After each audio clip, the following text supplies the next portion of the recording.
Hey YouTube, welcome back to my channel, New UK Beekeeper. So I just wanted to do a very quick video today to show the rapid feeder which has arrived today. Today is Wednesday the 7th of June.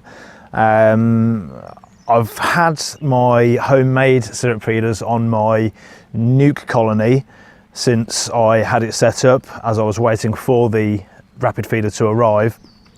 So I've got it now. What I'll do, I'll go and get the bits and pieces, come back and get it set up. Be back in a second. Okay, so this is the basic setup of the rapid feeder. This is the main body, if you can call it that.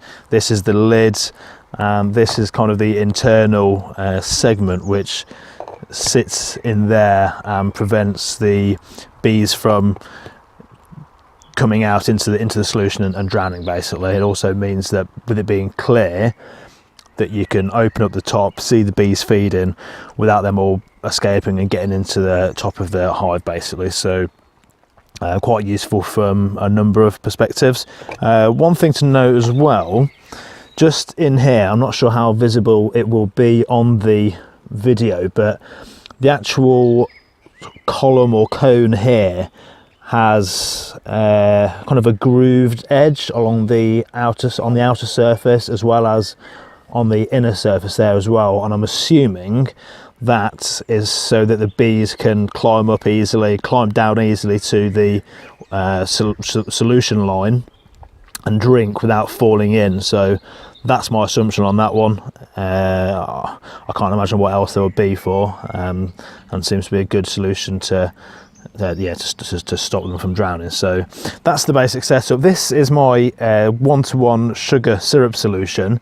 So just a quick word on this. So this is something I made myself, basically. It's quite simple to make. Well, in fact, it's very, very simple to make. All it is equal parts sugar to equal parts water. So basically 1 kilogram of water and 1 kilogram of sugar gives you obviously the one-to-one sugar syrup solution.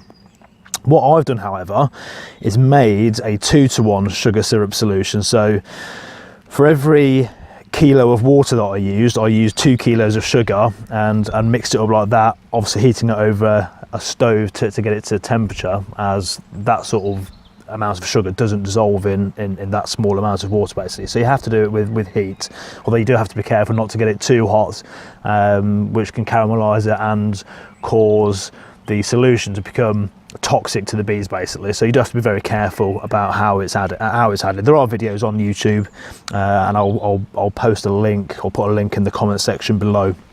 And but what I've done to make this one-to-one sugar syrup solution, even quite simply, I've taken 750 grams of the 2-to-1 sugar syrup solution and added in 250 grams of water, stirred it up, and that gives me the 1-to-1 sugar syrup solution, basically. So that's what it is. What I'll do, I'll just open the hive up and get it all set up. So we're back in a second.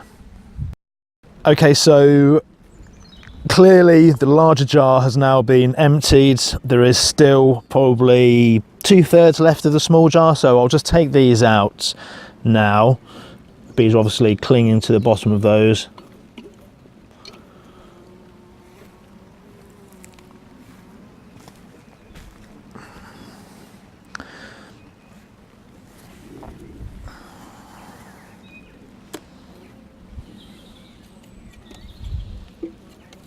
Brush those off, and I won't obviously waste that.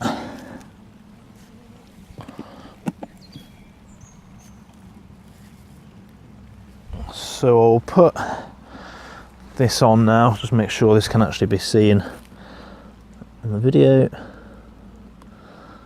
That's better.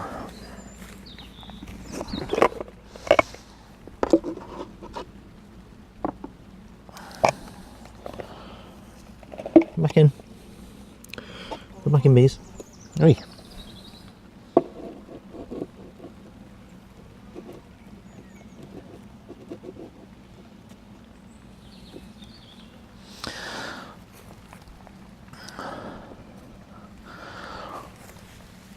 So obviously what I do need to do is cover that second hole up as well once this is in. So I'll just put the remainder of what was in the little jar and then fill it up with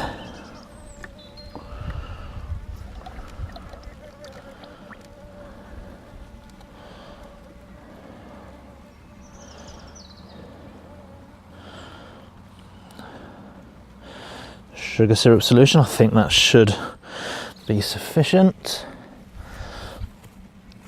Apparently, I saw this on Stuart's beekeeping videos on the Norfolk Honey Company. He dribbled some down the centre just so the bees could find it, and then place this back on. So pretty simple. I do need something to cover this second hole, so I'll just go and find something and I'll be back in a second with that one.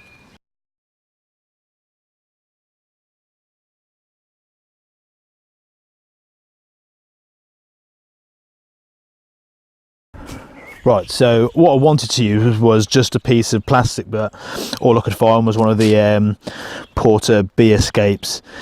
So I'm going to have to use this for now. I think I was advised that these are only used normally when you're trying to get the bees from the super back down into the brood box when you're taking the supers off for extraction. Not entirely sure why that is, but maybe someone can tell me in the comments if they know. Yeah, it seems to. I can't see why it can't be used now. They're not going to get out of it. I think that's the whole point of it. They can get back into the hive, but they can't get back out of it. So I'll just press this in, and that should hopefully prevent them. So hopefully now as well, you can see the bees are actually going into the feeder and taking the sugar syrup solution. I'll just try and move in a little bit closer. This is a GoPro, so unfortunately it doesn't zoom, but they're in there now and lapping away at the syrup there. So that's a good sign. So I'm happy with that.